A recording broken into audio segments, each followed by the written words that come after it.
तो गाइस आज हम करने वाले हैं कैरा स्मूथ। हमने शैम्पू कर लिया है, ओनली शैम्पू करना है, कंडीशनर नहीं करना है। तो हमने शैम्पू कर लिया है, फिर हम बालों को ड्राई कर रहे हैं, स्ट्रेट ब्लो ड्राई कर रहे हैं हम। तो हमने स्ट्रेट ब्लो ड्राई कर लिया है पूरे हेयर को और 4 सेक्शन में डिवाइड कर लिया है। अब हम इसमें करेंगे स्मूथनिंग क्रीम का एप्लीकेशन। तो एप्लीकेशन हम कर रहे हैं सेक्शन बाय सेक्शन। हमने 1-1.5 साल पहले इसमें स्मूथनिंग की थी, कैरा स्मूथ किया था, तो हम री स्मूथनिंग कर रहे हैं। तो हम देखना लेंथ के बालों में नहीं कर रहे हैं, सिर्फ जो हमारी ग्रोथ न्यू ग्रोथ है उन्हीं पे हम क्रीम एप्लीकेशन कर रहे हैं। तो हम सेक्शन बाय सेक्शन करते जा रहे हैं, छोटे छोटे सेक्शनों पे क्रीम अच्छे से लगा रहे हैं। क्रीम पूरे बालों पे लगनी चाहिए, जिन बाल पे क्रीम नहीं लगेगी उनका प्रोसेस नहीं होगा। तो ये देखिए हम अच्छे से क्रीम लगा रहे हैं पूरे सेक्शन बाय सेक्शन और छोटे छोटे सेक्शन पे काम कर रहे हैं। और अब देखना हम लेंथ के जितनी भी लंबाई है बालों के, उनके जो आधे बाल हैं उन पे क्रीम लगा रहे हैं। बाकी जो लेंथ है हमारी, जो पहले हमने 1 साल पहले किया था जिन पे स्मूथनिंग की थी, उन पे हम नहीं लगा रहे बाल। ये देखिए हम उनको ऐसे ही छोड़ रहे हैं, इन पे हम बाद में क्रीम अप्लाई करेंगे, क्योंकि अभी हम कर रहे हैं स्ट्रॉन्ग क्रीम अप्लाई, जो कि शॉस्कॉफ जीरो बोलता है और लॉरियल वेरी रेसिस्टेंट बोलता है। तो हम इन पे स्ट्रॉन्ग क्रीम अप्लाई कर रहे हैं और लेंथ में हम माइल्ड क्रीम अप्लाई करेंगे, जिनको शॉस्कॉफ 1 नंबर और लॉरियल कंपनी इसको रेसिस्टेंट बोलती है।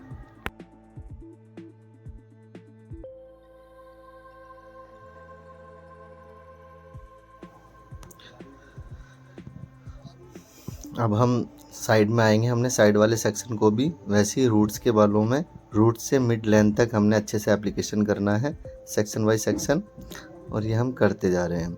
तो छोटे छोटे सेक्शन पे काम करना है, बड़े बड़े सेक्शन पे काम नहीं करना है। अगर बड़े बड़े सेक्शन पे आप करते हैं तो क्रीम एप्लीकेशन ठीक से नहीं होता, और ठीक से अगर क्रीम एप्लीकेशन नहीं होगा तो जो हमारे हेयर हैं वो प्रोसेस नहीं करेंगे, तो जो स्मूथनिंग है वो ठीक से नहीं होगी।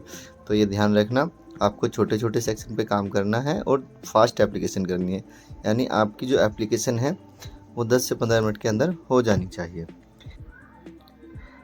अगर आपकी एप्लीकेशन फास्ट नहीं है तो आपके जो नेप एरिया के बाल हैं उन पे हमने पहले क्रीम लगाई थी, वो पहले प्रोसेस हो जाएंगे, और फ्रेंच एरिया के जो बाल है वहाँ तक आपका प्रोडक्ट लगेगा भी नहीं अगर आप लेट एप्लीकेशन करेंगे तो।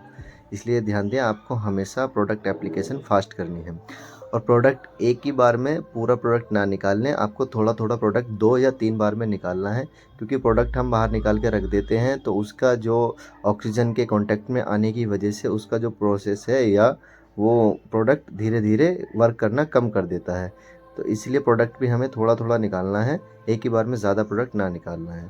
तो हम देखिए एप्लीकेशन कर रहे हैं, हमारा जो एप्लीकेशन है वो mid to root to mid वाले बालों पे हो गया। अब हम लेंथ वाले बालों पे माइल्ड क्रीम यूज़ करेंगे। तो हमने लेंथ वाले बालों पे सेक्शन बाय सेक्शन, छोटे छोटे सेक्शन पे माइल्ड क्रीम हम लगा रहे हैं।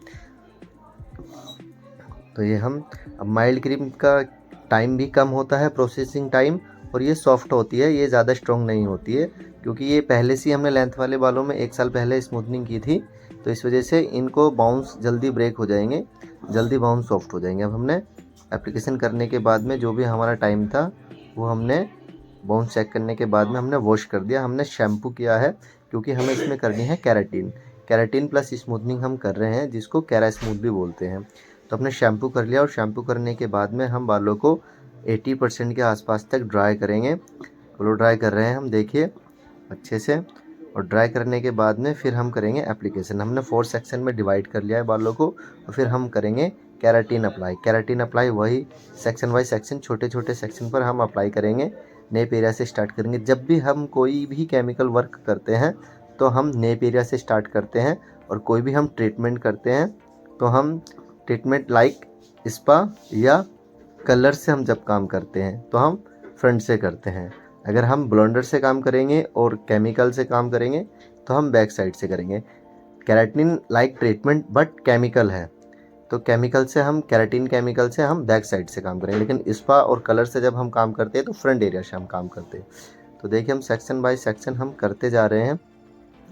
तो एप्लीकेशन जो है हम छोटे छोटे सेक्शन पर रूट टू लेंथ तक करेंगे पूरे सेक्शनों में। इसमें ऐसा नहीं है कि हमने आधे पे करना है और आधे पे नहीं, इसमें हम पूरे सेक्शन पे करेंगे और अच्छे से क्रीम अप्लाई करेंगे।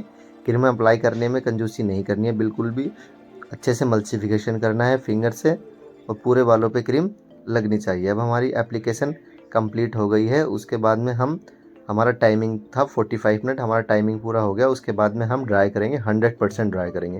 तो देखिए अब हम ड्राई कर रहे हैं 100% बालों को, पूरा हमने ब्लो ड्राई भी किया है और 100% ड्राई भी किया है। तो ये देखिए हम 100% ड्राई करने के बाद में ब्लो ड्राई कर रहे हैं सेक्शन बाय सेक्शन। तो जो भी ब्लो ड्राई की टेक्निक है स्ट्रेट ब्लो ड्राई की, उससे आप ब्लो ड्राई करेंगे। उसके बाद में हम करेंगे प्रेसिंग आयरनिंग। तो आयरनिंग का जो टेम्परेचर है वो हेयर के अकॉर्डिंग आपको रखना है। अगर आपके स्ट्रॉन्ग बाल हैं, वर्जन थिक हेयर है, तो आपको टेम्परेचर 220, 230, 210 के आसपास तक रखना है। और आपके फाइन थिन हेयर है, केमिकल ट्रीटेड हैं, तो फिर आपको 190, 170, 180 के आसपास तक रखना है। डिपेंड योर हेयर कैसे हैं, आपको एनालाइज करना है बालों में आप कौन सा प्रोडक्ट यूज़ कर रहे हैं। स्ट्रॉन्ग प्रोडक्ट यूज़ कर रहे हैं तो आपको टेम्परेचर ज़्यादा रखना है, माइल्ड प्रोडक्ट यूज़ कर रहे हैं तो आपको टेम्परेचर कम रखना है।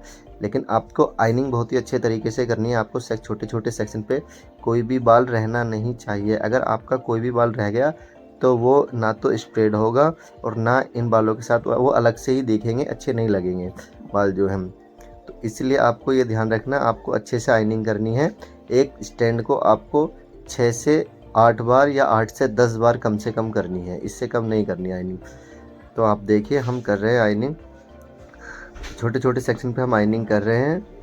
बहुत ही आसान है, कोई इसमें इतना कुछ वो नहीं है कि हाँ बहुत मुश्किल है। आपको बस आइनिंग करनी आनी चाहिए, प्रोडक्ट नॉलेज होनी चाहिए और आपको प्रोडक्ट एप्लीकेशन करने का तरीका आना चाहिए। प्रोडक्ट कोई भी प्रोडक्ट, स्मूथनिंग क्रीम का प्रोडक्ट या केराटिन का प्रोडक्ट स्कैल्प पे नहीं लगना चाहिए।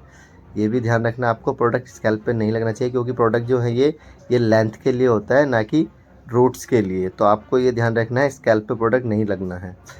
अगर स्कैल्प पे आपका प्रोडक्ट लगता है तो कोई दिक्कत नहीं है, लेकिन क्लाइंट को ईचिंग होती है, वो अच्छा नहीं लगता।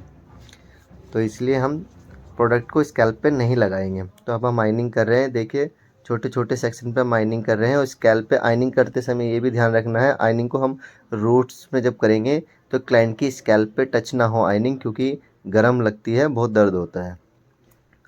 तो ये हम करते जा रहे हैं। हमारी आइनिंग कंप्लीट हो गई है। अब हम फिनिशिंग करेंगे आइनिंग की। ये देखिए हमने पूरे सेक्शन को एक साथ लिया है और अच्छे से लेंथ वाले बालों को पूरे को आइनिंग कर दी है। फिर हम इस साइड के सेक्शन पे भी सेम फिनिशिंग आइनिंग करेंगे। और आइनिंग आपके पास अच्छी कंपनी की और अच्छी होनी चाहिए। टाइटेनियम हो सकती है आपके पास, या गोल्ड प्लेटेड हो सकती है, कॉपर प्लेटेड हो सकती है। कोई भी आप आइनिंग ले अच्छी कंपनी की, क्योंकि जितने अच्छे आपके टूल्स रहेंगे उतना ही अच्छा रिजल्ट आपको काम में मिलेगा। तो फिर हमारे जो फ्रंट के बाल थे, बेबी हेयर थे, हम उनको भी कर रहे हैं। देखिए बेबी हेयर जो होते हैं ये ठीक से जब हम आइनिंग करते हैं तो ठीक से नहीं हो पाते। तो जब भी हम आइनिंग करें तो ये ध्यान रखें हमारे नेप एरिया के बाल, बेबी हेयर फ्रंट एरिया के जो होते हैं उनको अच्छे से करें, ताकि वो पूरे बाल अच्छे से आइनिंग हो जाए।